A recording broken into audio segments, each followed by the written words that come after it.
doit payer les factures dans le couple? Bienvenue à toi sur ma chaîne, appelle-moi Ali. Les couples et les factures, c'est maintenant.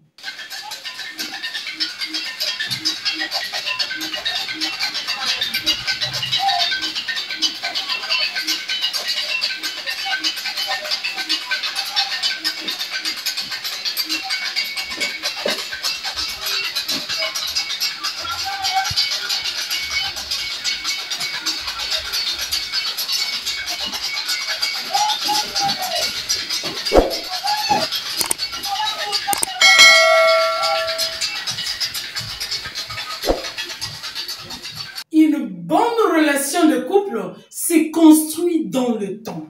Et puisqu'elle se construit, eh bien, elle doit être fixée sur une belle fondation. C'est pourquoi les factures, qui va payer quoi, doit être discutées avant de se mettre en couple. C'est vrai que chez nous, en Afrique, c'est très honteux de parler de l'argent. Et même si la femme, dans les fiançailles, commence à poser des problèmes d'argent, pour monsieur, c'est très mal vu, elle serait considérée comme une femme avide.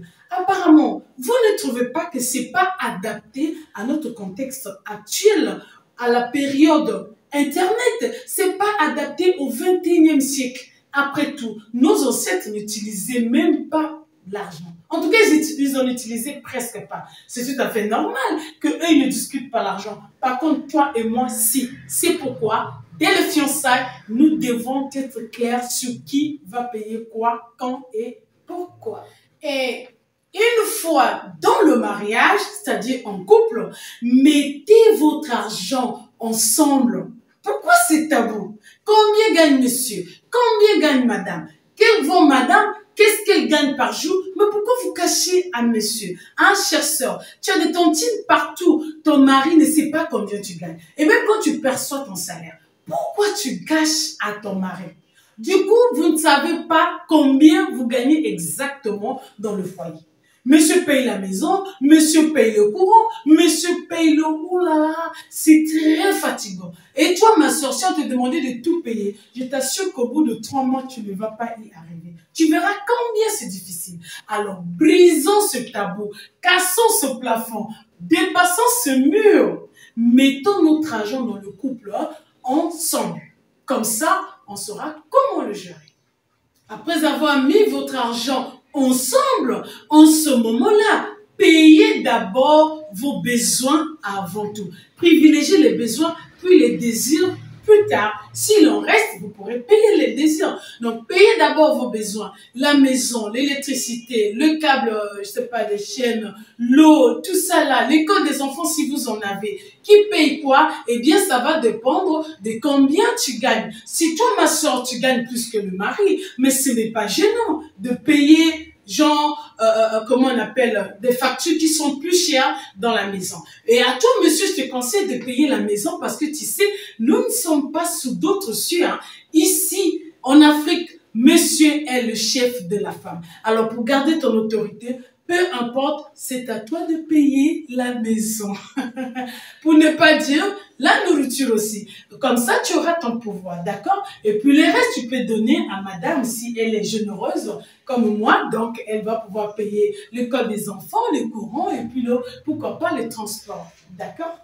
Et pour éviter d'être ridicule de temps en temps, prépayez votre pharmacie. Prépayez la pharmacie, c'est-à-dire ayez un carnet en pharmacie dont vous avez fait un dépôt en cas de vous pouvez retirer les médicaments. Puis ayez une petite enveloppe à la maison où vous épargnez un peu cet écrit pharmacie. Quand il y a de la fièvre, quand il y a une petite urgence, une petite blessure, eh bien vous savez de jour ou de nuit où retirer un peu d'argent. Payer l'habillement. Ne vous levez pas avec les salaires qui sont passés, vous bondissez dessus pour aller dépenser, tout dépenser dans les fashion. Non, c'est pas ça. Ne faites pas du shopping avec le salaire. Faites du shopping après avoir épargné au bout de 6-5 mois. Vous savez qu'on a mis par exemple 10 000 francs de côté. ben, au bout de 5 mois, ça peut faire 60 000, 50 000 ou 60 000 au bout de 6 mois. Mais vous pouvez acheter des jolis pantalons, comment on appelle, en friperie, et aussi des chemises. C'est très important parce que je vous assure que la chemise que j'ai mise là, je l'ai achetée en friperie. Mais regardez comment elle est, hein, une très belle chemise. Donc, ne vous en faites pas. Ça, moi, j'ai acheté à peine à 2500. Et si vous épargnez, vous pourrez acheter les habits, mais au moment opportun. Oui, ensuite, soyez généreux. Vous savez, nous, en Afrique, hein, le continent de la générosité, nous, on donne sans réfléchir. Oui, c'est ça notre culture.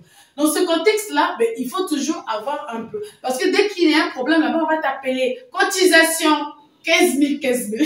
N'oublie pas. Alors, n'attends pas qu'il y ait un problème pour trouver les 15 000, tu ne vas pas y arriver. Mais quand vous mettez de côté, on n'a souvent pas de problème chaque fin de mois, mais une fois tous les 2-3 mois, on peut avoir un problème. Alors, si vous mettez un peu, et que l'urgence surgit dans la famille éloignée, hein, bon, chez nous, ça s'appelle toujours proche. Chez nous, la famille éloignée, vous savez, ça n'existe pas. Ça se dit la famille. La tante de la tante de l'autre, c'est de la famille. Bon, ok, il y a quelqu'un là-bas qui a un problème, il faut donner 20 000, eh bien, il faut en trouver. Sinon, après, on dit que la personne est égoïste, et l'égoïsme, c'est pas bon en société. En tout cas, j'espère que après cette vidéo, les couples n'auront plus de problèmes de finances. Parlez clairement. Qui gagne combien? Qui va payer quoi? Quand et pourquoi? Ça vous évitera les problèmes. L'argent ne doit plus être un sujet de honte entre amoureux. Merci de m'avoir suivi.